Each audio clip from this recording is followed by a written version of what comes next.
pression.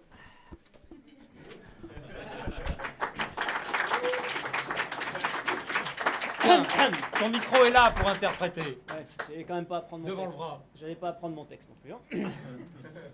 Deux anciennes maisons d'égale dignité, dans la belle Vérone où se tient notre scène, font un nouvel éclat de leur antique hargne, et le sang civil salit les mains des citoyens. C'est beau, hein. C'est chiant. Bernard-Henri Shakespeare. Ils sont beaux, ces vers tragiques, qui introduisent en version française la plus célèbre des tragédies d'adolescents boutonneux, obsédés sexuels, drogués de gauche du monde, après la saga Twilight, bien évidemment. Oui, ce soir, nous allons vous conter l'histoire touchante de deux amants maudits que tout sépare, Roméo Monjado et Juliette Hidalgo. Hidalgo, bref, ce que vous voulez. Deux anciennes maisons d'égale dignité. Oui, c'est vrai qu'elles sont anciennes, leurs maisons. Le parti socialiste de Juliette Hidalgo remonte à 1969. Et le parti de Roméo Jadot est vieux d'à peine 12 ans, mais la famille est tellement mal conservée qu'il est déjà tout vert. Ces deux familles se haïssent depuis toujours. En effet, le parti socialiste entend œuvrer au progrès du peuple et au rassemblement de la gauche.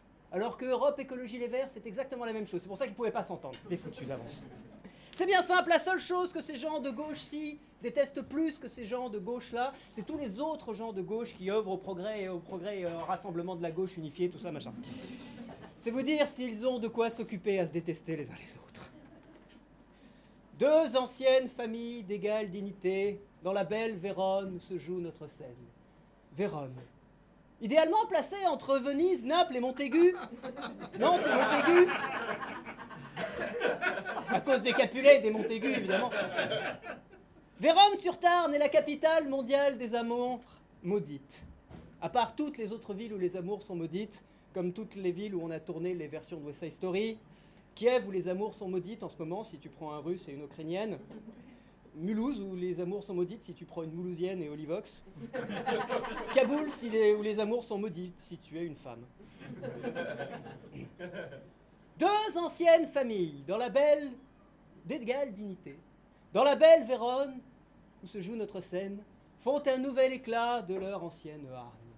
Un nouvel éclat de leur ancienne hargne, évidemment le poète fait référence à la primaire populaire. Formidable expérience démocratique qui consistait à demander à des gens qui n'avaient rien demandé à personne de départager des gens de gauche qui se détestent entre des gens qu'on ne connaît pas, des gens qui ne voulaient pas participer, des gens qui voulaient vraiment pas participer, et des gens qui voulaient gagner à la fin mais qu'on ne connaît pas. Ouais. Et néanmoins, une vraie nouveauté démocratique et une grande expérience, puisque c'est la première fois de l'histoire de toute l'humanité qu'on avait réussi à organiser une primaire de gauche sans Manuel Valls. L'histoire retiendra que cette primaire a été remportée brillamment par Christiane Taubira. Alors évidemment, les plus racistes vous diront qu'en matière de Shakespeare, Taubira avait plus sa place dans Othello. Les plus sexistes vous diront qu'elle avait sa place dans La Mégère apprivoisée. Et les plus racistes et sexistes vous diront qu'ils savent déjà pour qui ils vont voter et que la primaire populaire, ça les intéressait pas plus que ça.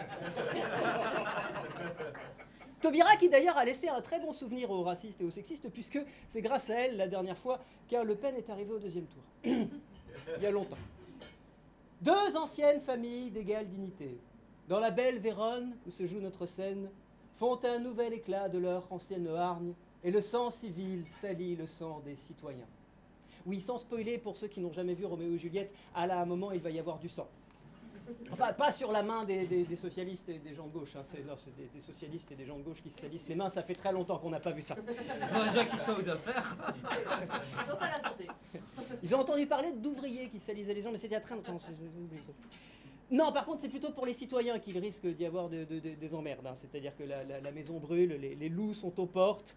Les oracles nous disent qu'il faudrait qu'ils fassent à peu près 17% pour être au deuxième tour. Enfin, oracle après un sondage sur un échantillon représentatif d'entrailles de bœuf vegan, etc., avec 2 ou 3% de... Bref. Donc il faudrait qu'ils apprennent à compter jusqu'à 17. Pour l'instant, la gauche arrive facilement à compter, mais uniquement jusqu'à 1. Il va donc falloir qu'ils fassent des choses. La grande différence entre Roméo et Juliette et l'Union de la gauche, c'est que dans l'Union de la gauche, il y a 7 familles et que tout le monde se suicide dès le premier acte.